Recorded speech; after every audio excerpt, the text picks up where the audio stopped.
सर्वप्रथम सर्वांना जय शिवराय। आज आहे 16 मे। अरबी समुद्रातल्या लो प्रेशरमुळे महाराष्ट्रातल्या वातावरणाचं पूर्ण चित्र बदललेलं आहे। कर्नाटकच्या अनेक भागांमध्ये मागील 2 दिवसापासून पावसाची हजेरी कायम आहे। हुबळीपासून दक्षिण भाग तसं पश्चिम भाग चांगल्या पद्धतीनं भाग बदलतचा जो काही व्याप्ती 60%च्याही पुढे आहे अशा पद्धतीचा पाऊस चालू आहे। तो उत्तरेकडील भागांमध्ये म्हणजे पुण्यापर्यंत, कोल्हापूर, सांगलीपर्यंत 19 तारखेपर्यंत दाखल देखील होणार आहे। हा प्री मान्सून आहे, मान्सूनचा नाही आहे। मान्सून अवघ्या काही तासातच आज दिवसभरात कोणत्याही क्षणी अंदमान निकोबार पार करू शकतो अशी परिस्थिती अरबी समुद्रातल्या लो प्रेशरमुळे बनलेली आहे। पण येत्या काही तासातच अंदमान पर्यंत पोहोचलेला मान्सून पुढे गती देखील देऊ शकतो अशी परिस्थिती आहे। पण महाराष्ट्रातल्या वातावरणामध्ये यात काय बदल होऊ शकतो हे देखील आपण पूर्णपणे पाहण्याचा प्रयत्न करूयात। आजची 16 मे नाशिक जिल्ह्यामध्ये काही मोजक्या ठिकाणी धारा उतरवेल अशी परिस्थिती निर्माण होईल। छत्रपती संभाजीनगरच्या पश्चिमेकडील भागांमध्ये आभाळ ढगाळ परिस्थिती पाहायला मिळू शकते। त्याचबरोबर 18 आणि 19ला कोल्हापूर, सांगली, सातारा तसेच धाराशिव, सोलापूर, लातूरपर्यंत काही प्रमाणात पाऊस राहू शकतो। मात्र हुबळी, निपाणी, बसव कल्याण त्याचबरोबर दक्षिण कर्नाटक या भागाचा आणि उत्तर कर्नाटक बरोबरच पश्चिम कर्नाटकचा समावेश सर्वाधिक जास्त असणार आहे। कोल्हापूरची ही व्याप्ती 70% एवढी जाणार आहे। तारीख 19 पर्यंतची आहे। मात्र महाराष्ट्रातील मराठवाडा आणि विदर्भाला अजून किती दिवस वेटिंग आहे हे देखील पाहूयात।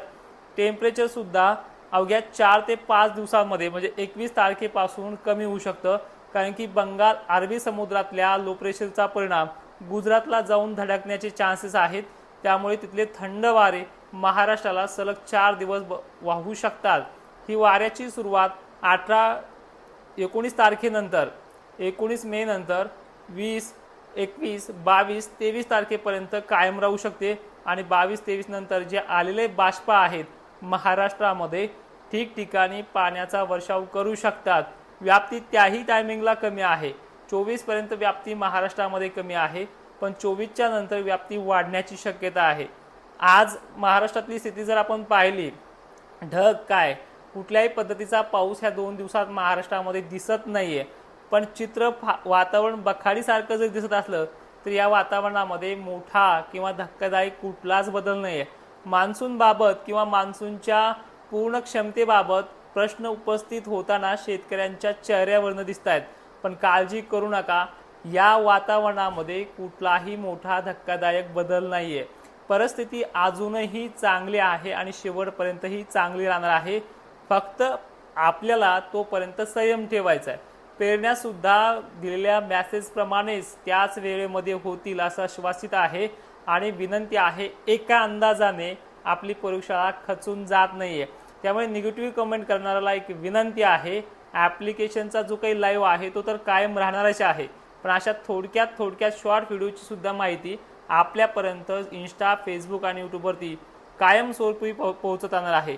ज्यांना ॲप्लिकेशन वापरता येत नाही त्या मित्रांसाठी एक विनंती आहे, 7:30 वाजता कालपासून लाईव्हला सुरुवात केलेली आहे। त्या 7:30 वाजता ॲप्लिकेशन एकदा ओपन करून बघा। वरच्या लाईनमध्ये जे तुम्हाला लाईव्ह सेक्शन किंवा लाईव्ह क्लासेस नाव दिसते तिथेच 7:30 वाजता मी लाईव्ह येत असतो। अजूनही जर तुम्हाला ॲप्लिकेशन वापरता येत नसेल तर एक छानसा व्हिडिओ बनवून आपण सोशल मीडियावरती व्हायरल करणार आहोत। तोपर्यंत जय शिवराय, धन्यवाद।